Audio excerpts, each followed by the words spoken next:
ശരി, പ്രമോദ് രാമൻ എഡിറ്റർ കൂടി ചേരുന്നു. പ്രമോദ് രാമൻ, ഈ ഒരു ദേശീയ രാഷ്ട്രീയ വിഷയം ഉൾക്കൊള്ളുന്ന ഒരു ഗ്രാൻഡ് പൊളിറ്റിക്സിനെതിരെ ഒരു പ്രചാരണമാണ് UDF-ഉം LDF-ഉം സത്യത്തിൽ നടത്തേണ്ടത്. പക്ഷേ കേരളത്തിൽ നിലനിൽക്കുന്ന ഒരു ഭരണവിരുദ്ധ വികാരം, ആ ഭരണവിരുദ്ധ വികാരം ഈ തെരഞ്ഞെടുപ്പ് പ്രഖ്യാപിക്കുന്നതിന് മുമ്പേ ഉണ്ട്. അതിനെ മുക്കിക്കളയാൻ ഈ പറയുന്ന CAA പോലുള്ള വലിയ ദേശീയ രാഷ്ട്രീയ വിഷയങ്ങൾ കൊണ്ട് LDF-ന് സാധിച്ചു. അജിംസ്, യഥാർത്ഥത്തിൽ എൻ്റെ അഭിപ്രായത്തിൽ വളരെ നിർണായകമായ ഒരു കാര്യമെന്ന് പറയുന്നത് കേരളത്തിൽ ഈ വോട്ടെടുപ്പ് നടക്കുന്നത് രണ്ടാമത്തെ ഘട്ടത്തിലാണ് എന്നതാണ് ഞാൻ വിചാരിക്കുന്നത് ഒരു കാര്യം. അതിൻ്റെ ഒരു പ്രാധാന്യം എന്ന് പറയുന്നത് ഒന്നാം ഘട്ട വോട്ടെടുപ്പിൽ BJP-യെ സംബന്ധിച്ചിടത്തോളം അവർ പ്രതീക്ഷിച്ച തരത്തിലുള്ള മുന്നേറ്റം ഉണ്ടാക്കാൻ കഴിഞ്ഞില്ലെന്ന് പൊതുവിൽ വിലയിരുത്തപ്പെട്ടിട്ടുള്ളതാണ്. പോളിംഗ് പെർസെൻറ്റേജിൻ്റെ കുറവ് തന്നെ അക്കാര്യത്തിലേക്കാണ് വിരൽ ചൂണ്ടുന്നത്. അപ്പോൾ അതുൾപ്പെടെയുള്ള കാര്യങ്ങൾ വന്നതിന് ശേഷമാണ്, അല്ലെങ്കിൽ അങ്ങനെ ഒരു അസ്വസ്ഥത NDA ക്യാമ്പിൽ ഉണ്ടായതിനു ശേഷമാണ് നാം കാണേണ്ടത് പ്രധാനമന്ത്രി നരേന്ദ്രമോദി വർഗീയ പ്രചാരണത്തിലേക്ക് കടന്നത്. നമുക്കെല്ലാം അറിയുന്നത് പോലെ. അപ്പോൾ ആ വർഗീയ പ്രചാരണം വന്ന ഘട്ടത്തിൽ രണ്ട് കാര്യങ്ങൾ സംഭവിച്ചു. ഒന്ന്, ന്യൂനപക്ഷങ്ങളെ സംബന്ധിച്ചിടത്തോളം അത് കൂടുതൽ ഒരു ആശങ്ക ജനിപ്പിക്കുന്ന ഒരു സാഹചര്യമുണ്ടായി. വളരെ യോജിച്ച് നിന്നുകൊണ്ട് ഇതിനെതിരെ പ്രതികരിക്കുക എന്നത് തീർച്ചയായും ഒരു ആലോചനാ വിധേയമായ ഒരു കാര്യമാണ് എന്ന കാര്യത്തിൽ സംശയമില്ല. രണ്ടാമത്തെ കാര്യം എന്ന് പറയുന്നത് NDA ക്യാമ്പിൽ തന്നെ അസ്വസ്ഥതകൾ തുടങ്ങുന്നു, അല്ലെങ്കിൽ അവർക്ക് അവരുടെ ആത്മവിശ്വാസം കുറയുന്നു എന്നതിൻ്റെ അർത്ഥം ഇന്ത്യ ഒരു കൊഹറൻ്റായിട്ട് അവർ നിൽക്കുന്നു എന്നതല്ല. അവരെ സംബന്ധിച്ചിടത്തോളം സാധ്യതകളുണ്ട്, ഈ സർക്കാരിനെതിരെ സാധ്യതകളുണ്ട് എന്ന് വരുന്നു എന്നുള്ളതാണ്. അപ്പം ഇത് രണ്ടും കൂടി ചേരുമ്പോൾ കേരളത്തിൽ സംഭവിക്കുന്ന ഒരു കാര്യമുണ്ട്, ന്യൂനപക്ഷ വോട്ടുകളുടെ ഒരു കേന്ദ്രീകരണം എന്നത്.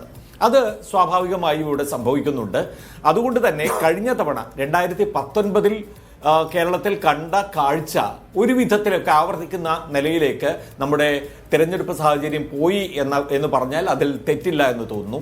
ഇപ്പോൾ അജിംസ് ആദ്യം തന്നെ എടുത്ത വടകര എടുത്തു നോക്കിക്കഴിഞ്ഞാൽ, വടകര ഒരുപക്ഷെ കേരളത്തിൽ ഒട്ടും തന്നെ പ്രഡിക്റ്റബിൾ അല്ലാത്ത ഒരു തിരഞ്ഞെടുപ്പ് ഒരു മണ്ഡലമുണ്ടെങ്കിൽ, നേരത്തെ അത് പല മണ്ഡലങ്ങളെക്കുറിച്ച് നമ്മൾ പറഞ്ഞിട്ടുണ്ടെങ്കിലും ഒട്ടും തന്നെ പ്രവചിക്കാൻ കഴിയാത്ത വിധത്തിലുള്ള മത്സരത്തിലേക്ക് നീങ്ങിയ ഒരു മണ്ഡലം വടകര തന്നെയാണ് എന്ന് പറയാം. കാരണം നേരത്തെ ദാവൂദ് പറഞ്ഞതുപോലെ വളരെ പലതരത്തിലുള്ള വിഷയങ്ങൾ കൂടിക്കൊഴിഞ്ഞ് അങ്ങേയറ്റം ശക്തമായ പ്രചാരണ വിധങ്ങൾ ഉണ്ടായി എന്നുള്ളത് മാത്രമല്ല, ഇപ്പം നമുക്കറിയാം മണ്ഡലത്തെ സംബന്ധിച്ചിടത്തോളം ഇപ്പം തലശ്ശേരിയിലാവട്ടെ അല്ലെങ്കിൽ കൂത്തുപറമ്പിലാവട്ടെ അവിടെയൊക്കെ LDF-ന് ലഭിക്കാവുന്ന ഒരു മുന്നേറ്റം, ഒരു 30,000-ൽ പരം വോട്ടുകളുടെ ഒരു ഭൂരിപക്ഷമെങ്കിലും ഈ രണ്ട് മണ്ഡലങ്ങളിലും കിട്ടിയാൽ മാത്രമേ മറ്റു മണ്ഡലങ്ങളിൽ നിന്ന് അവർക്ക് ഇപ്പം പ്രത്യേകിച്ച് വടകര പോലൊരു മണ്ഡലം, അല്ലെങ്കിൽ കുറ്റ്യാടി, ഇതിലൊക്കെ നാദാപുരം എങ്ങോട്ട് നിൽക്കും എന്നതുകൂടി അവിടെ വളരെ പ്രധാനപ്പെട്ട ഒരു കാര്യമാണ്. പേരാമ്പ്രയിൽ LDF പ്രതീക്ഷിക്കുന്ന ഭൂരിപക്ഷം അത് വളരെ നല്ല തോതിൽ വന്നില്ലെങ്കിൽ, ഇങ്ങനെയൊക്കെ ആണെങ്കിൽ തീർച്ചയായും UDF-ന് സാധ്യതകൾ ഏറെയുണ്ട്. 10-32%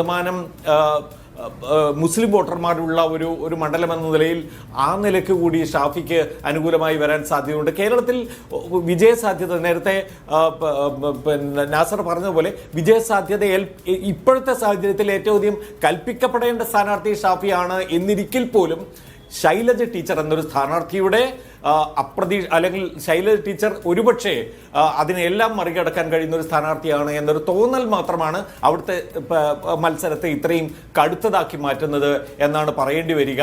എങ്കിൽ തന്നെയും ഈ സൂചിപ്പിച്ചതുപോലെ കേരളത്തിലൊട്ടാകെ ന്യൂനപക്ഷ വോട്ടുകളുടെ കേന്ദ്രീകരണം ഉണ്ടാവുകയാണെങ്കിൽ ഷാഫി അതിൽ നിന്ന് ഒഴിവാക്കപ്പെടില്ല എന്നത് തന്നെയാണ് എൻ്റെ ഒരു വിലയിരുത്തൽ.